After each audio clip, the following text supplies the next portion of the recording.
is absolutely free. Hello everyone and welcome back into the GSMC Fantasy Sports Podcast, brought to you as always by the GSMC Sports Network. And now our third segment of the day is switching over to a popular Friday segment, our implication games. That is, games in both the NFL and college football that I believe will have the hugest fantasy implications for your respective squads. We start off in the NFL as always. Hope you guys enjoyed this segment as always. But we have a lot of good games, and the four ones I have chosen, to me, at the very least, mean the most from a fantasy standpoint. So without further ado, let's jump right into it. Starting off with a game that kind of lost a little bit of its luster in this matchup here, but still to me resembles a game where offense really could win the day. And that is Bears and Commanders. I initially was saying that the big reason why this was a huge fantasy game was because of the rookie QBs, but unfortunately one of them will not be playing this game, and that is Jaden Daniels. After suffering a rib injury last week, we wish him the best, hope for a speedy recovery, wish for more exploits of his on the field in the future. But I still think this is an exciting game. I feel like, the pressure's taken off of Caleb Williams' shoulders, and in a game that's perhaps, like I said before, the toughest remaining on the Bears' schedule outside of, trying to chip away at their division, I feel like this game could see a lot of the weapons on the Bears continue to come to life. They're the team fresh off the bye, and they should come in like they mean it. They really are playing with house money here. They don't really have to worry about the different storylines leading up to this game, or with, the potential of this could have been the number one versus number two pick playing at each other. But I do feel like the Bears now have the upper hand, and they should feel confident, and thus I think you should feel confident in all their weapons coming into this game, whether it be guys like Swift, whether it be guys like DJ Moore, whether it even be Caleb himself. I think that this team is primed for a big fantasy week.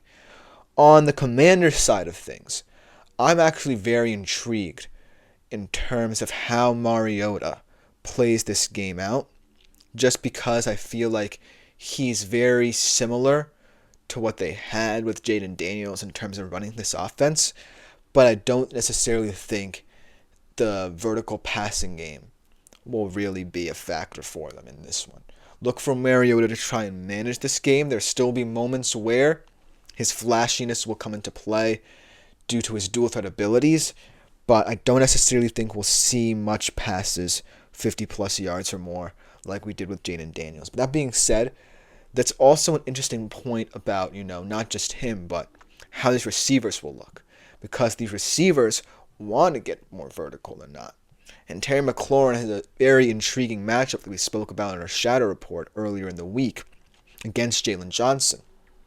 So this will come down to, in terms of a fantasy perspective, whether or not Marcus Mariota wants to take a deep shot, or whether or not he might have to stay in this game. Because I think this could be a classic shootout in the NFC. And both of these teams have the firepower to hold up in that situation. But it's going to come down to, for the Commanders especially, how they feel their game plan can work. Because the Bears' defense, I'll give them the edge. And the Commanders' defense, not so much. So you kind of feel like the Commanders' offense has to live up to its billing here, even with Marcus Mariota at the helm. So, that being said, look for a game where one team clearly has the fantasy motivation, the fantasy potential, but the other could sneakily be one to look out for. Because I'm not saying that Terry McLaurin will have a good game, but it's something to keep in the back of your mind if Washington stays in this game. Because I feel like they are well equipped to, even though the Bears have all the momentum here. So that's why I feel like from a fantasy standpoint, this game could be so intriguing just outside of the Bears side of things, because the Commanders have the weaponry to hold up themselves in their own right. And then let's transition to the divisional matchup of the week, the rematch of perhaps, like I said, the best game of the season between the Falcons and the Bucs. Now, it might not have been the best game to some of your opinions, but I'll be able to lower it down to the craziest game of the NFL season, because it looked like the Bucs were going to run out the clock, control the football at the end of the game, and all of a sudden the Falcons showed up on both sides of the football, and the Bucs looked like the most inept offense on earth, and we see Atlanta steal it at home. In this game, very different situation. Another situation where the fantasy implications were marred by injuries as well, because now Mike Evans and Chris Godwin are going to be out of this one. And I'm sorry in advance, because these were all written beforehand, so, things happen, but I still think, like I said, with the Bears and Commanders game, this should be an interesting one, because it opens up the Bucs running back room, which is, in my opinion, one of the deeper ones in the league, and really pits it against the Falcons' best, which is perhaps the best running back duo in the league, if you look at it from that perspective. And I feel like this game is going to be much more slower paced than the other, because of the fact that both of these teams feel like they can win games running the football. But we haven't necessarily seen it with either of them, is the true kind of crux of the issue here. For the Falcons, though, I certainly feel like they have a formula where, they have to help Kirk Cousins out, and it predicates itself on, stemming from these backs. Whereas the Bucs are going to kind of have to be forced into utilizing these backs to the best of their abilities. And so that's where this running back situation really becomes a conundrum for fantasy managers, because I feel like they're the positions you should trust the most in this game, but also I feel like it's highly contingent on, the Bucs needing this game more, and how they might have to change their offensive game plan to kind of fully dive into this game.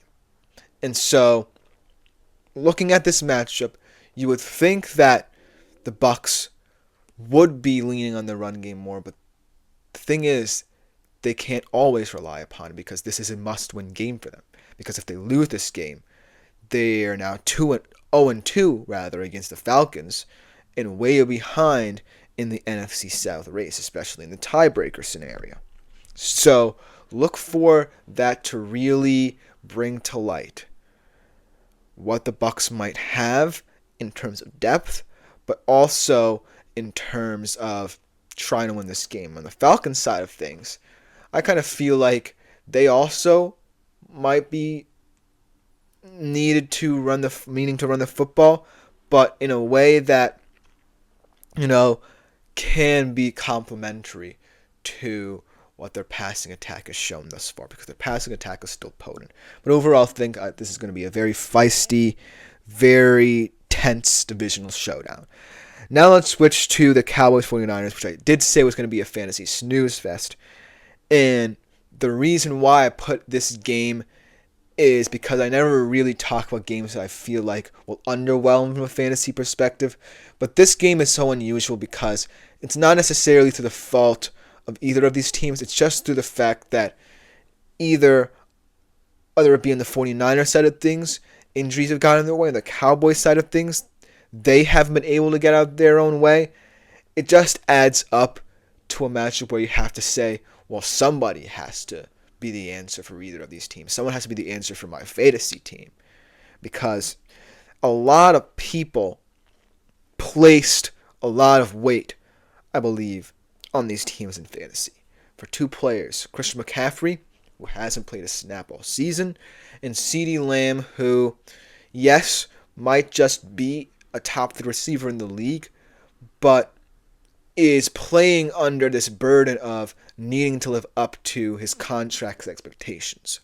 And that's why this game is so much more deep than just, the difference between winning or losing in fantasy. Because players in this game certainly can win you a fantasy game. But I feel like the deeper underlying roots of this game stem from the fact that both of these teams need them certain players to step up. That's my question. Can anyone step up for either of these teams in place of these said superstars to alleviate some of the pressure? For the 49ers, this might be how they're going to have to look for quite some time. Because even though McCaffrey could come back either this week potentially or next week, I still don't see how this offense can, sustain itself without, Brock Purdy's full disposal of weapons there. And on the Cowboys side of things, I can't say it enough. You just need anyone outside of Dak Prescott and CeeDee Lamb to be the answer for your struggles and the answer to your prayers in that regard. So look for this to be a matchup where there's a lot of frustration in terms of fantasy and how players are performing, but also one that could reveal the direction of both of these offenses, whether for good or bad, and whether or not you might dive even deeper into the well in terms of fantasy for both of these teams as well. And the last game I want to talk about here, perhaps the most intriguing one, inter-conference game, the Bills traveling coast to coast to face the Seattle Seahawks in a very underrated matchup. Now, yes, this Seattle team from a fantasy perspective has lost a little bit of its luster this week, while with the injury to Metcalf. But I still think, the Seattle offense is certainly going to be a wild card week in, week out in terms of how it looks from a fantasy perspective, because DK has really been the engine room, and Kenneth Walker has been a nice supplement. But I still think sans, Metcalf, I think that there's a lot of talent there they can still utilize. I like Tyler Lockett still. He's not, as explosive as DK, but can still get the job done. Very reliable. JSN is going to show how savvy and intelligent he can be. He's now going to be the vertical threat in this game. And Jake Bobo, now who's potentially going to be the wide receiver 3, is another one of those guys who's just a reliable, natural receiver. And not for nothing, Noah Fant and A.J. Barner have been revelations at the tight end position. Noah Fant, after, this being his third season there and being one of the key contributors to this offense, and A.J. Barner, a new rookie who I'm keeping my eye on in terms of how he could explode from a fantasy perspective, just immediately seamlessly fitting into this team that uses a lot of 2 tight end sets.